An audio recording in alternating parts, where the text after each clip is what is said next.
Hello dear students, आज हम देख रहे हैं बीएससी थर्ड ईयर में चलती है अपने इकोनॉमिक बॉटनी, जो कि अपनी यूनिट थर्ड। इसमें हमें सबसे पहले देखना है इकोनॉमिक बॉटनी की डेफिनेशन। होती क्या है इकोनॉमिक बॉटनी? देखो, आर्थिक रूप से उपयोगी पादप और उनसे प्राप्त उत्पादों के अध्ययन को आर्थिक वनस्पति विज्ञान या इकोनॉमिक बॉटनी कहते हैं। बहुत ही सिंपल सी बात है। आर्थिक रूप से उपयोगी का मतलब है जिनसे एक बड़े स्तर पे पैसे कमाए जाते हैं। ठीक है। इसके बाद है उनसे प्राप्त उत्पाद, मतलब उनसे ऑब्वियस सी बात है कुछ ना कुछ हमें प्रोडक्ट मिलते हैं जिसके थ्रू हम पैसे कमाते हैं। तो आर्थिक रूप से उपयोगी पादप और उनसे प्राप्त उत्पादों का अध्ययन जिस हम विज्ञान की शाखा में करेंगे उसे हम क्या बोलेंगे? इकोनॉमिक बॉटनी या फिर आर्थिक वनस्पति विज्ञान। क्योंकि यहाँ पे हम बॉटनी की बात कर रहे हैं तो ये है इकोनॉमिक बॉटनी। अगर यहीं पे हमारा जूलॉजी से रिलेटेड होता तो वो अपना पोर्शन हो जाता है जूलॉजी वाले पोर्शन में। अब हम यहाँ पे देखेंगे मानव के लिए उपयोगी पादपों का वर्गीकरण। यहाँ पे क्या है कि हम बहुत ज्यादा नहीं लेकिन कम से कम ह्यूमन के लिए जो भी प्लांट्स इंपॉर्टेंट है उनके बारे में डिस्कस करेंगे। तो सबसे पहले किसी भी चीज को पढ़ने से पहले उसे कैटेगराइज किया जाता है या फिर उसको क्लासिफाइड किया जाता है। इसका हम सबसे पहले वर्गीकरण देखेंगे। वर्गीकरण ऑब्वियसली बात है, जैसा सबका होता है उसी तरीके से इसको भी बहुत सारे वैज्ञानिकों ने बहुत सारे आधार पे बांटा है। तो कुछ मान्य थे, कुछ नहीं, नहीं मान्य हुए। तो और वक्त के साथ साथ और ज्यादा अच्छे वर्गीकरण आते गए। तो यहाँ पे हम कुछ इंपॉर्टेंट बेसिस पे वर्गीकरण देख रहे हैं। सबसे पहले हम देखेंगे नंबर 1, पादपों के वर्गीकरण पर आधारित। मतलब कि जैसा कि बॉटनी में पादपों को बांटा गया है उसी के अकॉर्डिंग हमें इकोनॉमिकली इंपॉर्टेंट प्लांट्स को भी बांट के दिया गया है। जैसे सबसे पहले हम देखेंगे नंबर 1 है सूक्ष्मदर्शीय पादप। जो बहुत ही छोटे प्लांट्स होते हैं जो कि इकोनॉमिकली हमारे लिए इंपॉर्टेंट होते हैं, कोई भोजन के रूप में या चारे के रूप में या फिर और किसी भी उनसे और भी कोई बेनिफिट होता हो। तो ऐसे सूक्ष्मदर्शीय पादप जो कि हमारे लिए इंपॉर्टेंट है उनको इस वाले क्राइटेरिया में रखा गया है। इसमें आएंगे अपने जीवाणु, फंगी या कवक, इसके अलावा शैवाल या एल्गीज। दूसरा हम देखेंगे अन्य उपयोगी पादप। अन्य उपयोगी पादप में इन लोअर पादपों को छोड़ के, मतलब कि निम्नतर पादपों को छोड़ के हायर प्लांट्स को, जैसे कि ब्रायोफाइट्स है, टेरिडोफाइट्स है, जिम्नोस्पर्म है और एंजियोस्पर्म है, इन सभी को इस कैटेगरी में रख दिया गया है। अब हम देखेंगे नंबर 2, पादप अंगों की उपयोगिता के आधार पर। देखिए, हम देखते हैं कि कोई भी प्लांट हो, जरूरी नहीं है कि वो पूरे के पूरा हमारे लिए इम्पोर्टेंट है, उसका कोई स्पेसिफिक पार्ट हमारे लिए इम्पोर्टेंट होता है। किसी पौधे का फल काम में आता है तो किसी की पत्तियां काम में आते हैं, किसी की जड़ काम में आती है, किसी का तना काम आता है, किसी का फ्लोएम फाइबर काम आता है।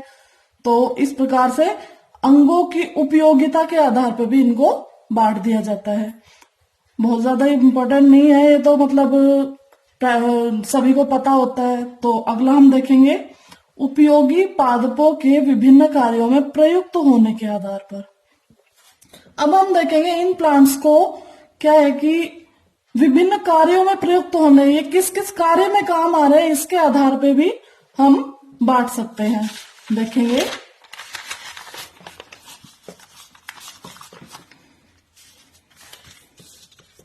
यहाँ पे उपयोगी कार्यों के आधार पे इसका वर्गीकरण किया है वैज्ञानिक है ब्रोक। उन्होंने अपनी पुस्तक जिसका नाम था प्लांट्स कंज्यूम्ड बाय मैन, अपनी पुस्तक प्लांट्स कंज्यूम्ड बाय मैन में इसका वर्गीकरण किया है। देखो, एक तो वैज्ञानिक का नाम और बुक का नाम इंपॉर्टेंट है, 1 नंबर क्वेश्चन में पूछा जा सकता है। अब इन्होंने इसको बांटा है 6-7 पार्ट्स में, हम देखेंगे सभी को बारी बारी से। नंबर 1 है खाद्य पादप या इडिबल प्लांट्स, मतलब कि जो भी पादप या उसका कोई भी पादप अंग या फिर उससे मिलने वाले उत्पाद यदि खाने के पर्पज से यूज किए जाते हैं, मतलब खाने के लिए यूज किए जाते हैं, तो वो सभी आ गए खाद्य पादपों में। जैसे कि सब्जियां हैं, फल हैं, मसाले वगैरह हैं, सभी खाने के काम आते हैं। नंबर 2 या बी देखेंगे, औषधीय पादप। कुछ प्लांट्स ऐसे होते हैं जिनके मतलब कोई स्पेसिफिक पार्ट से हमें कोई केमिकल केमिकल नहीं बोल सकते, कोई भी मतलब ऐसा प्रोडक्ट मिलता है जो किसी बीमारी के लिए उपचार में काम में लिया जाता है। तो ऐसे पादपों को हम रखेंगे औषधीय पादपों में। नंबर 3 है शोभाकारी पादप। शोभाकारी पादप जैसा कि नाम से ही हमें पता लग रहा है कि इनको सजावटी तौर पे यूज लेते हैं, जैसे कि गुलाब के पौधे हैं या चमेली की बेल वगैरह है। ऐसे पादपों को किसमें रखा गया है? शोभाकारी पादप में। नंबर 4 है औद्योगिक पादप। औद्योगिक पादप मतलब जैसे रबड़ वगैरह है, उससे लेटेक्स वगैरह मिलता है, उससे रबड़ बनाता है, ये सब उद्योगों के लिए काम में लिए जाते हैं। इनको सबको कहाँ रखा गया है? औद्योगिक पादपों की कैटेगरी में रखा गया है। अगला है नंबर 5 चारा घास। मतलब कि कुछ प्लांट्स या फिर मतलब कुछ प्लांट्स ऐसे हैं जिनको पशुओं के लिए चारे के रूप में यूज लिया जाता है, मतलब उनको इसीलिए उगाया जाता है ताकि वो पशुओं के चारे के रूप में काम ली जा सके। ठीक है। इसके बाद अगला हम देखेंगे आवासीय पादप या आवास पादप। देखो कुछ अपने मतलब सब जगह भौगोलिक परिस्थितियां एक जैसी नहीं होती है। हमारे यहाँ मिट्टी के या फिर सीमेंट के मकान पाए जाते हैं, लेकिन कुछ देश या कुछ एरियाज ऐसे हैं जहाँ पे भूकंप वगैरह बहुत ज्यादा, मतलब भूकंप से बहुत ज्यादा इफेक्टेड होते हैं। तो उन जगहों पे क्या किया जाता है कि लकड़ी के घर बनाए जाते हैं, जो लकड़ी बहुत ही हल्की होती है। भूकंप आता है, वो टूट जाते हैं, उसके बाद उनको वापस से खड़ा कर लिया जाता है, तो उसमें मतलब इतना कुछ नुकसान नहीं होता, इसलिए वहां पे लकड़ी के घर बनाए जाते हैं। तो वो सारे प्लांट्स मतलब उस काम के लिए जो लकड़ी या पादप काम आएंगे वो क्या हो गए? आवासीय पादप। इसके अलावा कोई भी अगर बच जाता है तो उस सबको हम रख देंगे अन्य उपयोगी पादपों में। इसके लिए हम अगला आधार देखेंगे उपयोगी भागों की प्रकृति के आधार पर। मतलब उपयोगी भाग की प्रकृति किस प्रकार की है, ये वाला वर्गीकरण दिया है हिल, बेंद्रे और कुमार ने। इसे आर्थिक दृष्टि से महत्वपूर्ण पादपों को जैसे इन्होंने 7 भागों में बांट दिया है, ऐसे ही हिल, बेंद्रे और कुमार ने इसको और थोड़ा शॉर्ट करके 4 भागों में बांट दिया है। हम देखेंगे सबसे पहला वही जैसा कि ऊपर वाले वर्गीकरण में दिया गया है खाद्य पादप। मतलब कि बताने वाली बात नहीं है, खाने पीने के यूज जो आते हैं वो है खाद्य पादप। नंबर 2 है सह खाद्य पादप। सह खाद्य का मतलब होता है जो खाने के मतलब डायरेक्टली तो नहीं खाए जाते हैं, लेकिन खाने वाले चीजों के साथ में, मतलब कम मात्रा में खाने वाली चीजों के साथ में यूज किए जाते हैं। इसमें क्या आ जाएंगे? मसाले या गरम मसाले वगैरह। इसके बाद में आएंगे नंबर 3 है इसका औषधीय पादप। औषधीय पादप वही जो हम बता चुके हैं, जिस प्लांट से या प्लांट के किसी भी भाग से किसी भी रोग के उपचार में अगर वो कोई भी प्लांट का स्पेसिफिक पार्ट अगर काम आ रहा है तो उसको अपन बोल देंगे औषधीय पादप। इसके बाद है औद्योगिक पादप, जैसा कि हम बता चुके हैं, रबड़ वगैरह है और जो लेटेक्स वगैरह हमें उससे मिलता है वो सब औद्योगिक पादपों की कैटेगरी में आते हैं। अगला जो आधार है वो है आर्थिक पादपों के उत्पादों पर आधारित। अब इसमें क्या है, कोई कैटेगरी नहीं बनाई है, डायरेक्टली हमें कुछ पॉइंट्स देखने हैं। मतलब नॉर्मली हम जब इन इकोनॉमिकली इंपॉर्टेंट पादपों को पढ़ते हैं तो इन पॉइंट्स में पढ़ लेते हैं। जैसे कि रेसे हैं जिसमें जूट, कपास, सन, पटसन वगैरह वगैरह आते हैं। आगे हम इनको सबको डिटेल से पढ़ेंगे। नंबर 2 है टिम्बर वुड, मतलब कि इमारती लकड़ियां। जो भी लकड़ियां फर्नीचर वगैरह बनाने के यूज में ली जाती है उन सबको अपन क्या बोलते हैं? इमारती लकड़ी या फिर टिम्बर वुड। ठीक है। औषधीय पादप पता है, धूम्रपान और चवरनी भाग। मतलब पादप के कुछ भाग ऐसे होते हैं जिन्हें मतलब जैसे टोबैको है, मतलब तंबाकू है, उसको क्या है कि धूम्रपान के लिए यूज करते हैं। तो टोबैको क्या है, वो भी उसका कोई पार्ट होता है, पौधे का ही भाग होता है, उसको सिगरेट वगैरह में भर देते हैं, उसको धूम्रपान के लिए काम में लेते हैं। चौवर्णी भाग का मतलब है ऐसे मतलब जो पादपों के कुछ भाग जो चबाए जाते हैं। हम जानते हैं कि ये आजकल दुनिया भर के चल रहे हैं गुटखा वगैरह ये सब, तो ये भी हमें पादपों से ही प्राप्त होता है। ठीक है, अगला पॉइंट है शोभाकारी पादप, जैसा हम पीछे बता चुके हैं, सजाने के काम में आते हैं। अगला है रबड़ तथा रबड़ क्षीर उत्पादक पादप, जिससे हमें रबड़ मिलता है। ठीक है, नंबर 7 है सगंध तेल उत्पादक पादप, मतलब कि जिनसे हमें खुशबू वाले तेल प्राप्त होते हैं, वो पादप आएंगे इस कैटेगरी में। नंबर 8 है कीटनाशी गुणों वाले पादप, मतलब ऐसे पादप जिनमें कोई ना कोई कीटनाशक प्रॉपर्टी पाई जाती है और उसको हम किस रूप में काम में लेते हैं, कीटनाशी के रूप में, जैसे नीम वगैरह। अगला है चारे वाली फसलें, मतलब ऐसी फसलें जिनको स्पेशली चारे के रूप में काम लेने के ही काम लिया जाता है। ठीक है, इसके बाद है अपना आ जाएगा ये खाने के लिए जो भी फल वगैरह या सब्जियां वगैरह यूज लेते हैं, वो खाद्य पादप में आ जाएंगे। सह खाद्य पादप, जैसा कि हमने पीछे पढ़ा है, मसाले और गरम मसाले हैं। इसके अलावा नट्स या सूखे मेवे हम सभी जानते हैं, ड्राई फ्रूट्स वगैरह भी हमें मतलब पौधों से ही प्राप्त होते हैं। अगला है अनाज और दालें। ये हुआ अपना इकोनॉमिकली इंपोर्टेंट पादपों का वर्गीकरण। कई बार ये वर्गीकरण पूछ लिया जाता है बड़े क्वेश्चन के रूप में। ठीक है, इसमें से क्वेश्चन क्या बनते हैं लगभग, अभी हम जब इनको डिटेल में पढ़ेंगे तो इनके हमें कुछ उदाहरण देखने हैं। जैसे कि हम जैसे में पढ़ेंगे कपास, अब कपास का जैसे अब इनको सबको एक एक एक एक करके डिटेल में पढ़ना है, तो इनके क्या है बोटेनिकल नेम और इनके मतलब जो यूज है या फिर ये कहाँ उगाए जाते हैं, किस प्रकार की मिट्टी में ये उगते हैं, ये छोटे क्वेश्चन के रूप में पूछ लिए जाते हैं। ठीक है, इसके अलावा वर्गीकरण का एक बड़ा क्वेश्चन भी आ सकता है। आगे हम देखेंगे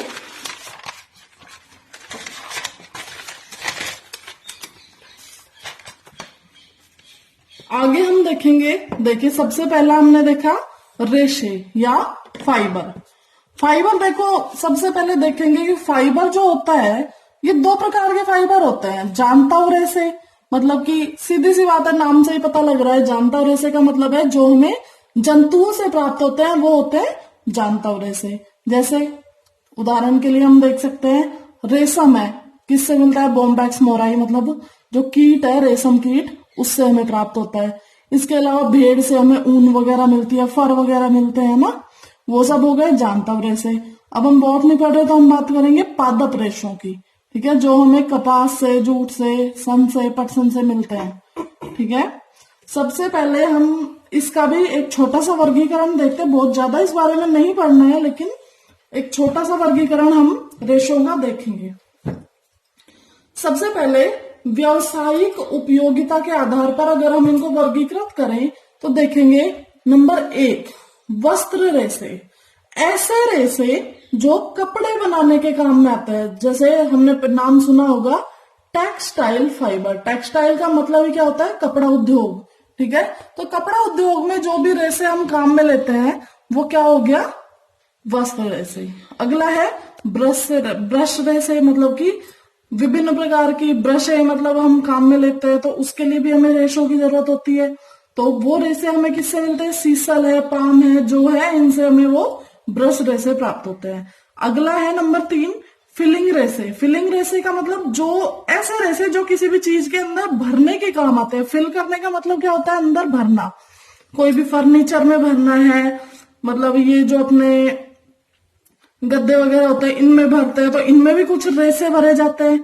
जैसे कि जूट है, नारियल का रेशा है, सन हेम्प है, हेम्प वगैरह है, ये सब रेशे किसमें आ जाएंगे, फिलिंग रेशे। नंबर 4 पेपर रेशे। पेपर रेशे का मतलब है, हमें पता है कि मतलब जो हम पेपर कागज जो हम काम में लेते हैं पढ़ने के, या फिर न्यूज़पेपर है, जो भी काम है पेपर का, ये सब पेपर किससे बनते हैं, ये भी मतलब में प्लांट्स के ही कुछ पार्ट ऐसे होते हैं जिनको मतलब प्रोसेस करके और पेपर बनाया जाता है। तो ये वाले रेशे हमें कहाँ से मिलते हैं, पाइसिया है, पाइनस है, एबीज है, ये कुछ ऐसे उदाहरण है जिनसे हमें पेपर रेशे प्राप्त होते हैं। अगला देखेंगे नंबर 5 वलित एवं बुनाई रेशे, मतलब इनको क्या करते हैं कि ये बुनाई करने के या फिर प्लेटिंग करने के काम आते हैं, ठीक है। जैसे कि बांस के रेशे हैं, कैन, खसखस की जड़ वगैरह, ये सब रेशे होते हैं प्लेटिंग और वेविंग फाइबर्स, मतलब कि वलित एवं बुनाई रेशे। अगला है छाल वस्त्र, मतलब जो प्राकृतिक कपड़ा जो होता है जिसको अपन टापा फाइबर बोलते हैं, ये सब भी हमें कुछ पौधों से प्राप्त होते हैं, जैसे कि ब्राउसोनेशिया पाइरीफेरा, पाइरीफेरा, ठीक है।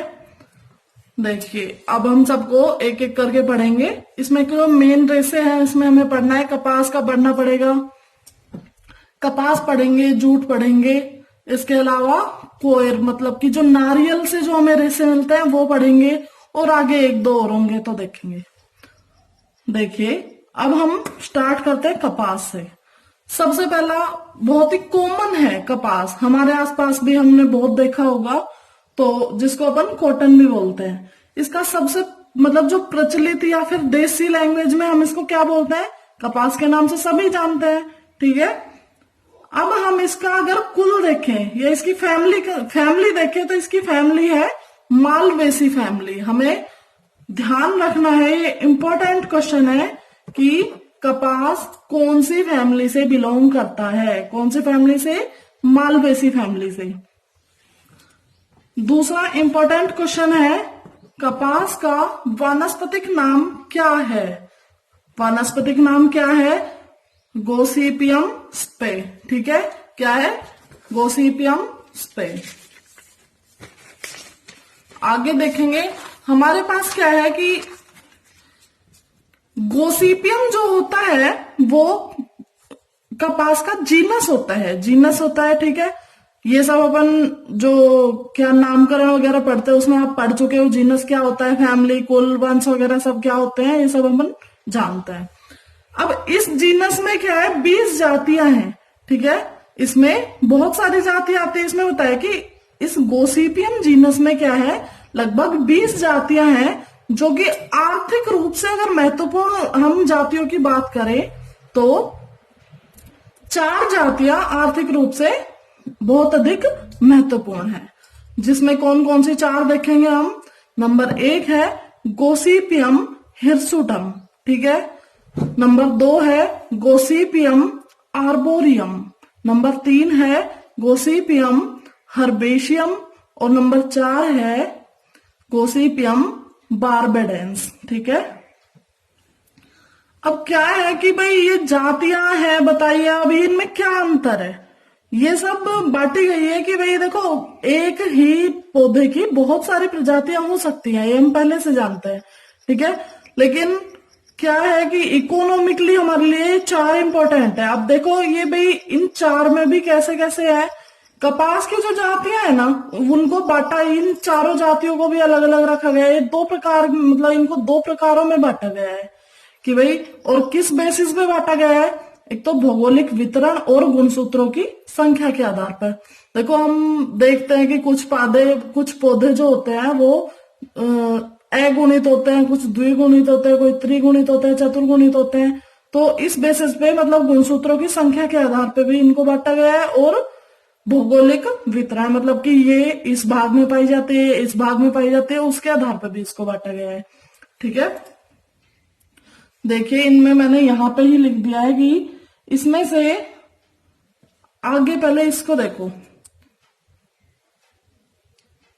2 भागों में बांटा है। क्या बांट दिया 2 भागों में। नंबर 1 प्राचीन विश्व का कपास, मतलब कि जो बहुत पहले पाया जाता था, मतलब कि बहुत पहले से जो उपस्थित है वो है प्राचीन विश्व का कपास। कैसा हुआ करता था, 2n हुआ करता था, मतलब कि द्विगुणित हुआ करता था। दूसरा है नवीन विश्व का कपास, बहुत ज्यादा नहीं पढ़ेंगे इस बारे में, बस हमें नाम ध्यान रखना काफी है। नवीन विश्व का कपास जो कि चतुर्गुणित प्रजाति है, दोनों को याद रखना इंपॉर्टेंट है, छोटे क्वेश्चन में पूछा जा सकता है, ठीक है। अब हमने ऊपर ही लिख दिया है कि गोसिपियम हिरसुटम और गोसिपियम बारबेडेंस ये दोनों नवीन वर्ष या नूतन विश्व के कपास है, और गोसिपियम आर्बोरियम और गोसिपियम हर्बेशियम ये दोनों ही प्राचीन विश्व के कपास है, ठीक है, बस इसके बारे में इससे ज्यादा कुछ ध्यान नहीं रख रहे हैं। भौगोलिक वितरण के आधार पे नहीं बताया है क्योंकि इतना ज्यादा कुछ पूछा जाता नहीं है। ठीक है, आगे देखेंगे। भारत में जो मतलब कपास है, भारत में कपास उगाने के लिए देखो भौगोलिक वितरण अगर हम देखें तो उन एरियाज में कपास उगाया जाएगा बहुत ज्यादा जहां पे काली मिट्टी पाई जाती है। अब हम देखेंगे काली मिट्टी किस किस भाग में पाई जाती है। लगभग भारत में महाराष्ट्र, गुजरात व मध्य प्रदेश में मुख्यतः कपास उत्पादित किया जाता है। क्यों? क्योंकि यहाँ पे काली मिट्टी पाई जाती है और काली मिट्टी इसके लिए एप्रोप्रिएट है, मतलब कि वहां पे ये बहुत अच्छे से वृद्धि करता है। ठीक है,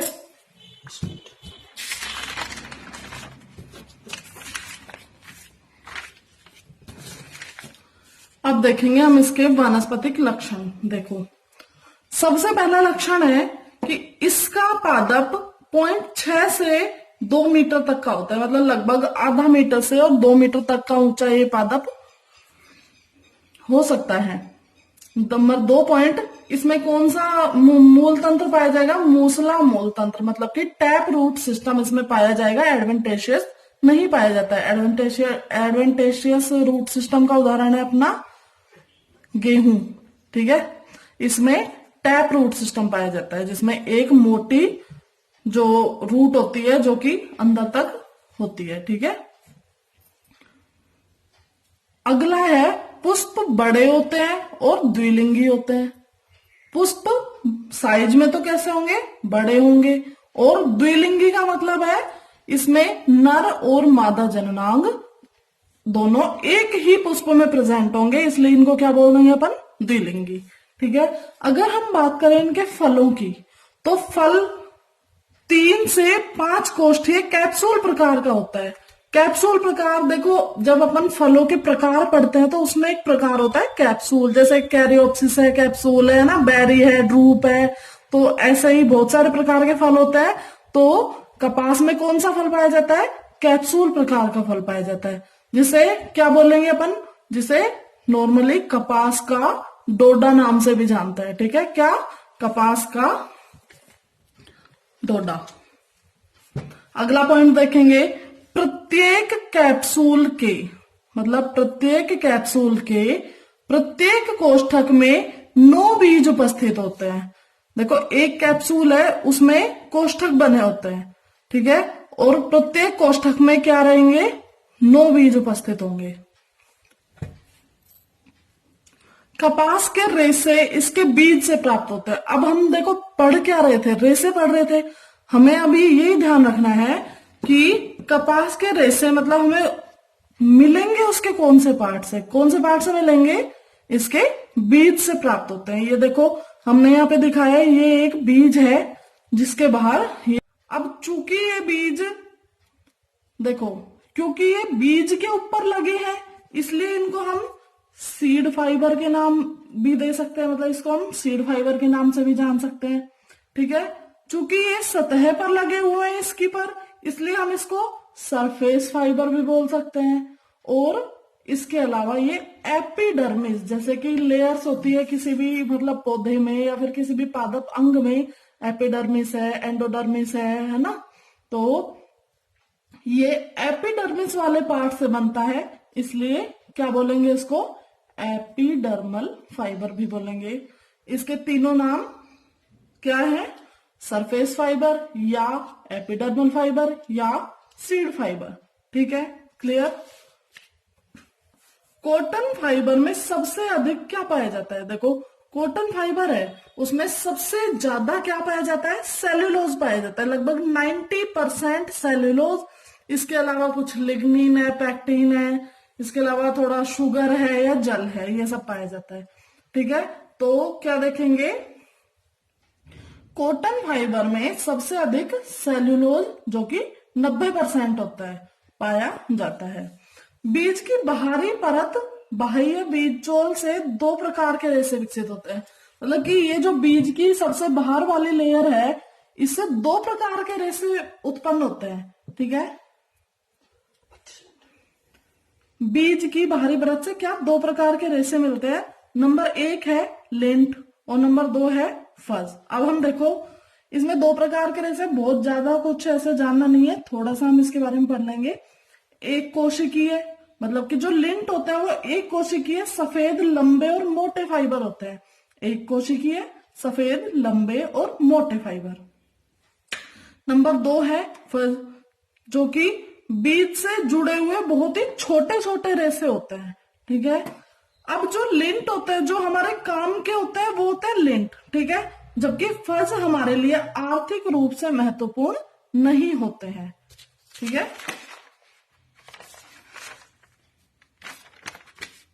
बस आगे का हम कंटिन्यू करेंगे अगली वीडियो में। Thank you.